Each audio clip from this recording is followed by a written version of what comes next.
Got a 2015 Honda CRV all-wheel drive rear hub bearing. First you want to do is break your wheel lugs loose, jack it up and support it. It's a 19 millimeter on the lug nuts. Okay, you get it that far. We're going to take the tire off. Okay. Got the tire off. Now you can see the rotor and the caliper and the bracket. All right, for the next thing you want to do is you're going to get your impact driver with a screwdriver bit on it and take the rotor retaining screw off. Okay. Use one of these. You hit it with the hammer and it gives it a quick jerk and breaks it loose. Okay. If you didn't have an impact driver, you can use just hit your Phillips head screwdriver, end of it with a hammer, maybe that'll break it loose, or you can use a small chisel, turn it into the direction of off. Okay, once you got that out, then you gotta get a 32 millimeter socket, go on the axle nut. This is an all-wheel drive. If you don't have an impact to loosen this, then you'll have to remove the center cap on your tire. Mount your tire back on, lower it down to the ground. Take your socket on there with an extension and a breaker bar and break it loose, okay, and then unthread it. All right. Okay, came right off. You're supposed to get a new nut. If you didn't buy a new nut, just make sure you re-stamp it because the axle's got a groove right here. And then when you stamp it, you get this big chisel, and you want to hit it and stamp it into that groove, okay? Just like the way that is, all right? It locks it in there. All right, next we're gonna remove is our caliper and bracket. You're best off taking them both off separate. That way you can check your slides and make sure they're not frozen. Next, you want to remove the caliper bolts. There's two of them, one here and one there, okay? 12 millimeter head, take them out. They go into the slides. If the slide spins, then you have to hold them with needle nose vice grips, okay? Next, you want to pull your caliper off. Pull the caliper off, get it started with a screwdriver, and then you can work it free with your hand. The inner pad wants to stay inside here, inside the bracket, so it makes it a little harder to come apart. And that one stayed in there, so that's fine. So that's off, it's ready. Stick it aside for now. Take the pad out. Now we want to remove the caliper bracket. And also you want to double check your slides to make sure those are free and not locked up. If you got decent brakes on there, that's good. If the brakes are wore out, this is the time to do them. Put pads and rotors on and get some new abundant clips hardware and lube up your caliper slides, okay? Yeah, those look like a 17, I think. I have to double check. Caliper bracket bolts, there's two of them. They're a 17. One here and one there. They go into here, into the bracket, okay? So, you get that off. Looks good. Next, we're gonna have to hit the rotor right here with a hammer to vibrate it to get it off the hub. Sometimes the rotors are stuck on the hub, and this is where I usually would hit them. See how it bounces around? It's loose. So then you just pull it off, wiggle it back and forth. You know? Wiggle it back and forth. Get it off of there. Okay?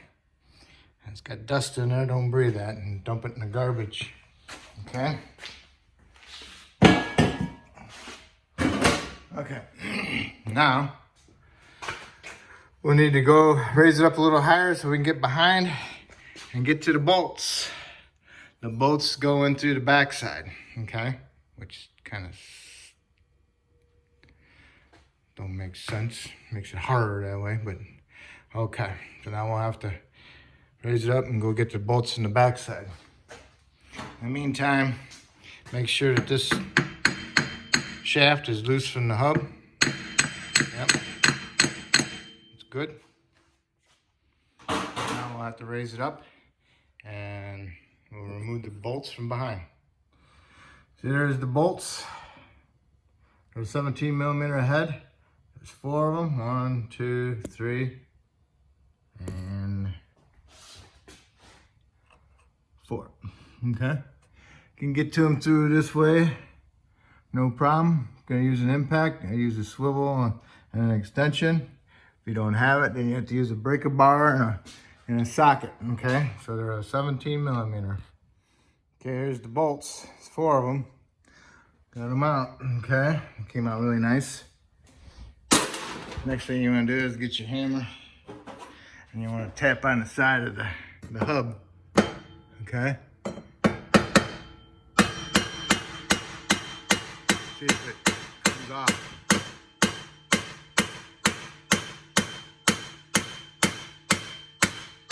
Oh, hear that? Loose. Now, you grab it and take it off. The brakes aren't in the way of anything. It's the parking brake shoes. They all look good. Now would be a good time to replace them if you're going to replace them. Okay. Now is the time to double check that you got the right bearing. So you want to spin it in your hand and you can see if you feel anything wrong with it. Upside down.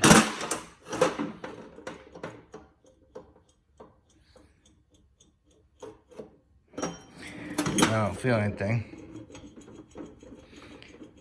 This one seems pretty good. They got an accident in the rear on the left. Actually, the noise sounded like the right rear. Customer said it was the right rear, but I told him we should do them both.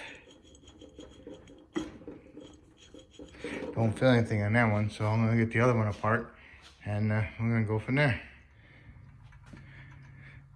Okay, this is the left bearing. There's a bit of a click, click, click, click, click, click, click noise, okay? That's how I got it mounted in the vise, okay? Here's the other one. This is the right side. You hear it? Let me spin it a little bit faster again. Here we go.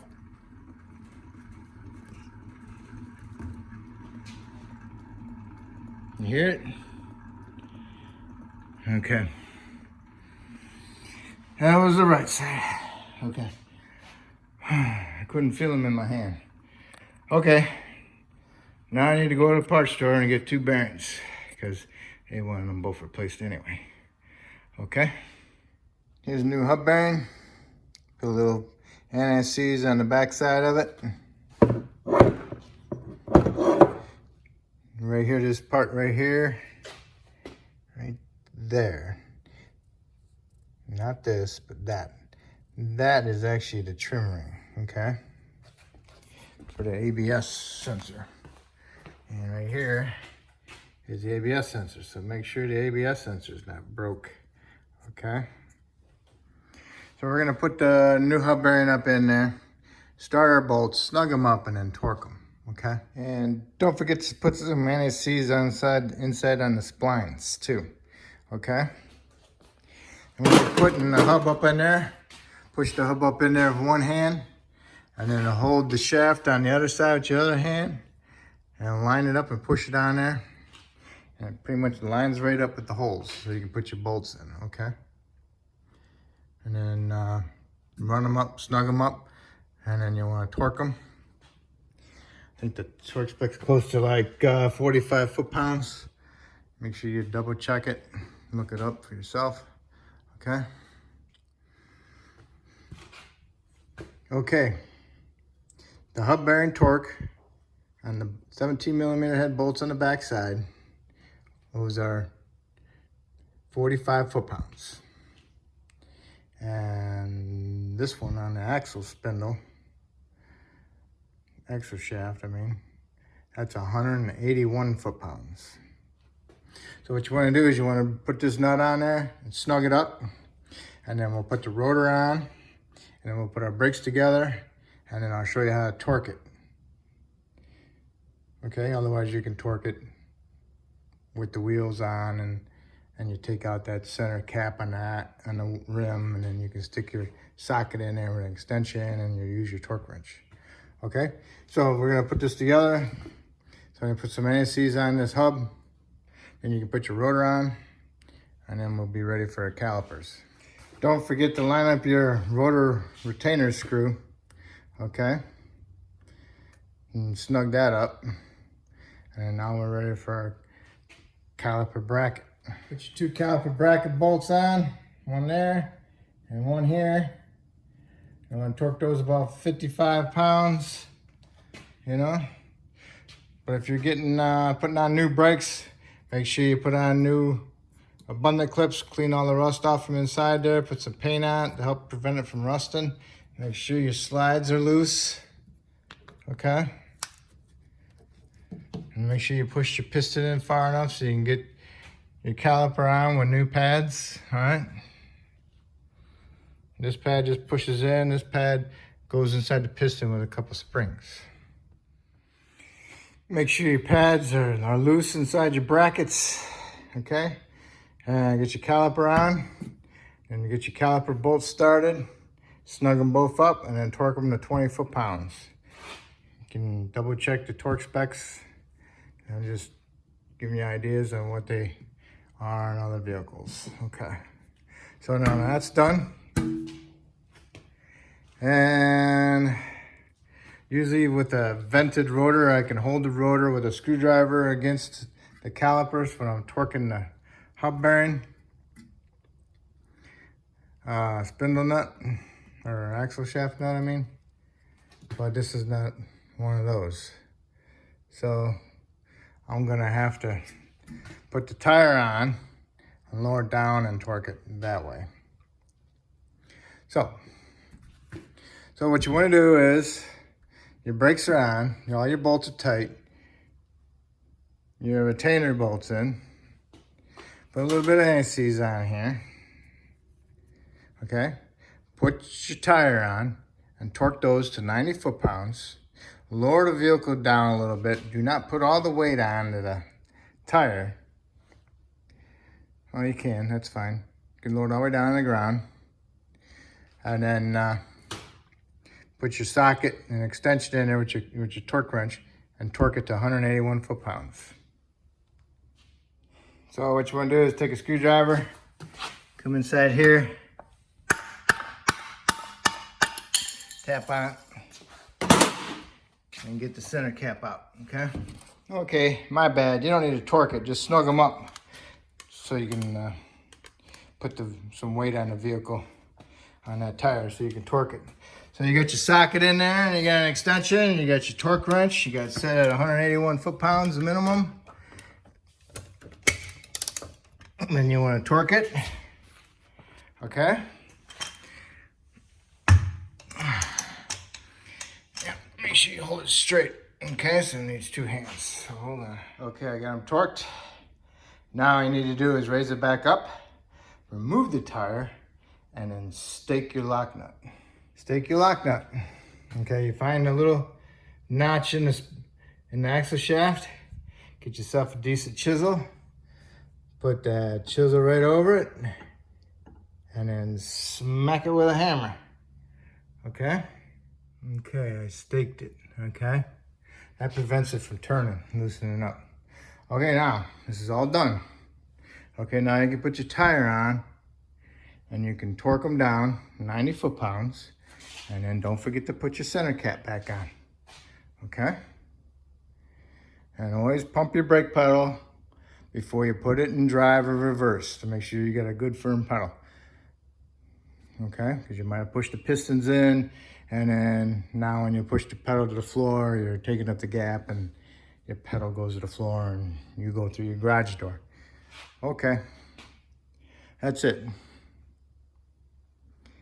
If I helped you in any way, it's great.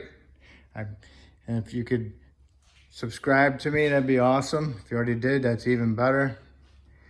I always like to see my subscribers go up. And I appreciate it and I thank you.